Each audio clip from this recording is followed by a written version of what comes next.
नमस्कार। English prepositions, ये छोटी छोटी से शब्द पर उलझाते कितने हैं, सही कहा ना? पर चिंता की कोई बात नहीं, आज हम इन्हें इतने सिंपल तरीके से समझेंगे कि ये सारी कंफ्यूजन हमेशा के लिए दूर हो जाएगी। तो चलिए शुरू करते हैं। इन, ऑन, एट। उफ, आखिर इनमें इतना कंफ्यूजन होता क्यों है? और अगर इंग्लिश सीखते वक्त इन शब्दों में आकर गाड़ी अटक जाती है तो टेंशन मत लीजिए, इसमें सब एक जैसे हैं। ये एक बहुत ही कॉमन प्रॉब्लम है और अच्छी खबर ये है कि इसका सल्यूशन बहुत सिंपल है। हाँ, तो ये शब्द हैं तो छोटे छोटे, पर कंफ्यूजन भाई बहुत बड़ी क्रिएट करते हैं। लेकिन एक गुड न्यूज़ भी है। गुड न्यूज़ ये है कि इनको समझना फ्लुएंट इंग्लिश बोलने की तरफ पहला और सबसे जरूरी कदम है। और बस यही तो आज हमारा गोल है। क्योंकि सोचिए, अगर प्रेपोजिशंस के कॉन्सेप्ट्स एकदम क्रिस्टल क्लियर हो गए ना, तो सेंटेंस बनाना, इंग्लिश बोलना और इंग्लिश समझना, तीनों चीजें ऐसे चुटकियों में आसान हो जाएंगी। ये बिल्कुल वैसा है जैसे इंग्लिश की फाउंडेशन को, उसकी नींव को एकदम पक्का करना। तो सबसे पहले ये प्रेपोजिशन आखिर है क्या चीज? चलिए इसको एकदम बिल्कुल सिंपल शब्दों में देखते हैं।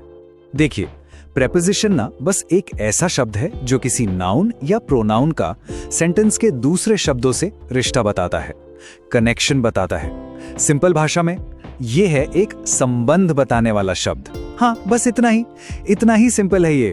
अच्छा, अब इन प्रेपोजिशंस को समझने का सबसे बेस्ट तरीका पता है क्या? इनको ग्रुप्स में बांट लेना। तो हम फोकस करेंगे 3 मेन ग्रुप्स पर। पहला जगह यानी प्लेस, दूसरा समय यानी टाइम, और तीसरा गति यानी कि मूवमेंट। चलिए एक एक करके देखते हैं कि ये काम कैसे करते हैं। ओके, तो सबसे पहले प्लेस यानी जगह। यहां 3 सुपरस्टार्स हैं, इन, ऑन और एट। इन का मतलब है किसी चीज के अंदर, ऑन का मतलब है किसी सतह के, किसी सरफेस के ऊपर, और एट का यूज होता है एक स्पेसिफिक, एकदम पिन पॉइंट जगह के लिए। बस ये 3 चीजें याद रखिए, अंदर, ऊपर और एक खास पॉइंट पर। अब इन एग्जाम्पल से ये बिल्कुल क्लियर हो जाएगा। देखिए, पहला, she is in the room, मतलब वो कमरे की चारदीवारी के अंदर है। दूसरा, the book is on the table, यहां किताब टेबल के सरफेस के, उसकी सतह के ऊपर है। और तीसरा, he is at the door, वो दरवाजे पर खड़ा है, एक स्पेसिफिक पॉइंट पर। देखा डिफरेंस कितना साफ है? अच्छा, मजेदार बात यह है कि सेम लॉजिक टाइम के लिए भी काम करता है, बिल्कुल सेम। यहां पे IN यूज होता है लंबे समय के लिए, जैसे पूरा महीना या साल। ऑन यूज होता है स्पेसिफिक दिनों या डेट्स के लिए, जैसे मंडे या 15 अगस्त। और एट, बिल्कुल सही सोचा, एकदम एग्जैक्ट सटीक टाइम के लिए। तो पैटर्न क्या बना? बड़ा समय, खास दिन और एक एग्जैक्ट टाइम। यहां भी एग्जाम्पल्स देख लेते हैं, सब क्लियर हो जाएगा। आई वॉज बॉर्न इन 2000, पूरा साल 2000, एक लंबा टाइम पीरियड है, इसलिए in. My exam is on Monday, Monday एक स्पेसिफिक दिन है तो on. The class starts at 10 AM, 10 बजे एकदम एग्जैक्ट टाइम है, इसलिए एट। है ना आसान? एक बार पैटर्न समझ आ गया तो गेम ही सिंपल हो जाता है। चलिए अब आगे बढ़ते हैं मूवमेंट या डायरेक्शन पर। टू का मतलब है किसी डेस्टिनेशन, किसी मंजिल की तरफ जाना, जैसे गोइंग टू स्कूल। फ्रॉम बताता है स्टार्टिंग पॉइंट, कहां से शुरुआत हुई, जैसे कमिंग फ्रॉम दिल्ली।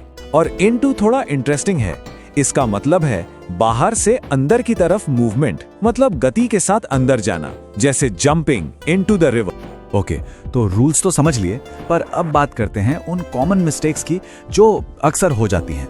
क्योंकि देखिए, रूल्स जानना एक बात है, पर यह जानना कि गलती कहां होती है, वहां से असली इंप्रूवमेंट शुरू होती है।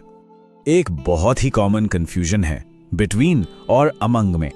इसका रूल इतना सिंपल है कि आप कभी नहीं भूलेंगे। बस इतना याद रखिए, बिटवीन हमेशा 2 लोगों या चीजों के लिए यूज होता है, सिर्फ 2। और अमंग जब 2 से ज्यादा हो, दैट्स इट। 2 के बीच और 2 से ज्यादा के बीच, सिंपल। अच्छा, अब ये वाली गलती ये तो बहुत लोग करते हैं। अक्सर लोग कहते हैं he is sitting in the chair. ये आमतौर पर गलत है। हाँ, अगर आम चेयर जैसी कुर्सी हो जिसमें आप अंदर धंस जाते हैं तब ठीक है, पर ज्यादातर नॉर्मल चेयर्स के लिए सही सेंटेंस है he is sitting on the chair. Logic simple है, आप कुर्सी की सतह पर बैठते हैं, उसके अंदर नहीं।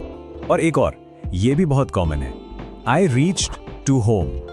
ये सुनने में ही थोड़ा अजीब लगता है और ये गलत भी है। याद रखिए, रीच्ड के आगे अगर होम आ रहा है तो टू की जरूरत ही नहीं है। सीधा, सिंपल और करेक्ट तरीका है बोलना आई रीच्ड होम। तो अगली बार से टू को टाटा बाय बाय कह दीजिए। वाह, तो काफी कुछ कवर कर लिया हमने।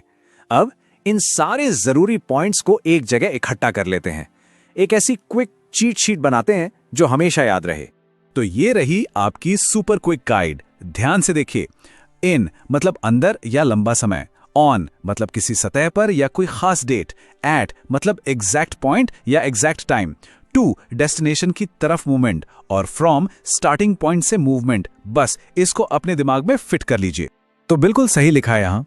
ये सिर्फ छोटे मोटे शब्द नहीं है, ये इंग्लिश की असली स्ट्रेंथ है, उसकी ताकत है। यही तो वो शब्द हैं जो हमारे सेंटेंसेस को एक सही मतलब, एक सही डायरेक्शन देते हैं।